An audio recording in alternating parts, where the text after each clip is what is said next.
Hey yogis, let's talk about Kapalabhati, or breath of fire. So this is a very specific pranayama that targets the navel center. So it's stimulating and energizing and creates heat in the body. Agni, which is the word for fire in Sanskrit, is said to be situated at the navel center. Now there's a bunch of different kinds of Agni, but let's keep it basic for this practice and just think of it as building heat and power at your navel. So I see students really struggle with this breath. And to be honest, it's a more advanced practice. So this is not a starting point for breath work. A starting point for breath work would be learning Ujjayi pranayama, victorious breathing, and learning to have very even and controlled and regulated, smooth, balanced Ujjayi breathing. Learning to have that kind of breath in general, like in a seated practice, and specifically in your asana practice, that if you can control your Ujjayi breath and make it steady and consistent while in postures, you're going to be more prepared for advanced breathing in seated positions. So Kapalabhati is, again, this energizing and stimulating navel center breath. And the way that we practice it is that we prepare with a big breath in, and then we begin to pump the belly, the navel center. So you are inhaling, but it's not emphasized, nor do you hear it. What you hear is the exhalation, the breath is forced out, and the transverse abdominis, the low belly, pulls back in order to force the breath out. So you have to have control, and you have to have the ability to isolate the movement of the low belly. Often I will see students kind of struggling in the upper body and a lot of this, or very little movement here. And what we want is the opposite.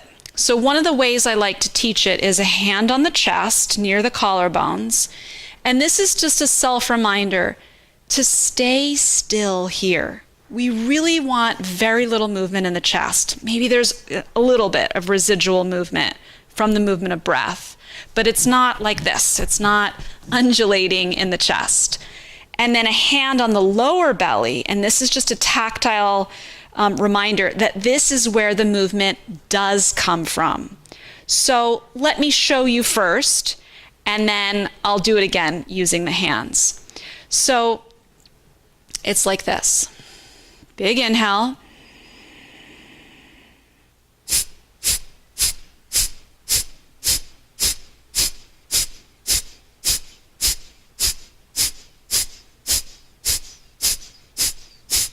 Okay, that was 20 pumps.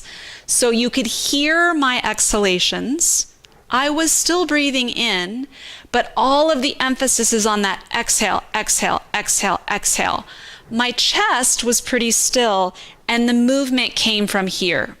So when you're able to do this for a longer period of time, you will feel your belly burning. You will feel the transverse abdominis really working. If we were to do a full practice, what we would want to do is start with some Ujjayi breathing, then prepare for Kapalabhati, big inhale, anywhere from 20 to 100 pumps, depending on your capacity. Exhale, exhale, exhale, exhale. And then you empty whatever breath remains. You'll either feel like you've run out of breath or your belly is just burning and you can't control the movements anymore. You exhale completely, and then you take a very deep breath in. You fill up. You can use Jnana Mudra, first finger and thumb together. You keep the spine tall, and then you add the bandhas, lift of the pelvic floor, drop of the chin lock, and you hold your breath as long as you comfortably can, and then you exhale. And then you repeat the cycle, a deep breath in, and then begin your pumps, and etc. You go as long as you can, exhale the breath, inhale, hold, right? So this is how you would do it, practice it on a regular basis, for about 3 or 4 rounds like that. Now, contraindications would be too much heat in the body, because this is a stimulating and heating breath. If there's too much heat in the body, you don't want to practice Kapalabhati. Also, if there's high blood pressure that's not under control, no Kapalabhati. And obviously not for pregnancy. Pregnancy is a time where we want the navel to expand. We're not trying to do aggressive or stimulating pumping movements. So let me show you one more time from beginning to end, including the hold of the breath. All right, so I'm just going to close my eyes, have a moment of ujjayi.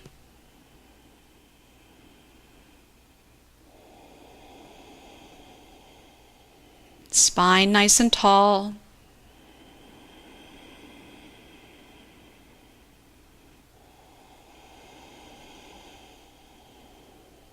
Now I'm going to breathe in.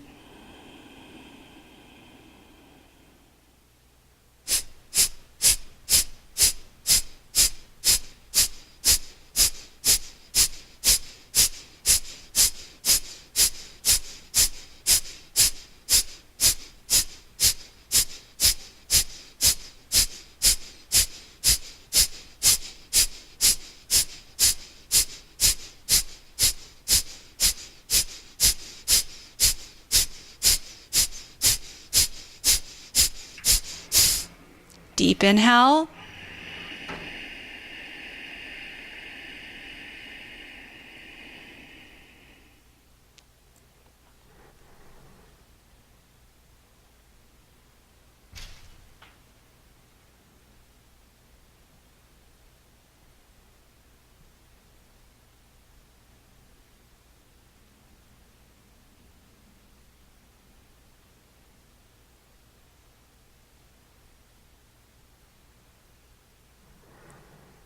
Exhaling. And then if I were to continue, I do a couple more rounds. Okay, so if you're new to this pranayama, I want you to set yourself up, get comfortable. Start first with ujjayi, and then I didn't demonstrate this, but one hand on the chest, one on the belly, and then follow the same pattern. A big inhale, fill up, and then back, back, back, back, back. Not from here. Spine tall, all from the belly. And then eventually you add the inhalation, retention, fill up. It's Mula Bandha, it's the chin lock. So you're stoking this fire, this energy, and then you're holding everything in towards the center. So give it a try. Again, remember the contraindications, not for high blood pressure or pregnancy or any indication of too much heat in the body. Hold off on Kapalabhati. But enjoy if you're ready to take on this practice. It's really fun, it's really stimulating, and it's a portal into having access into the third chakra, your navel center, your power center. Namaste, yogis. Be well.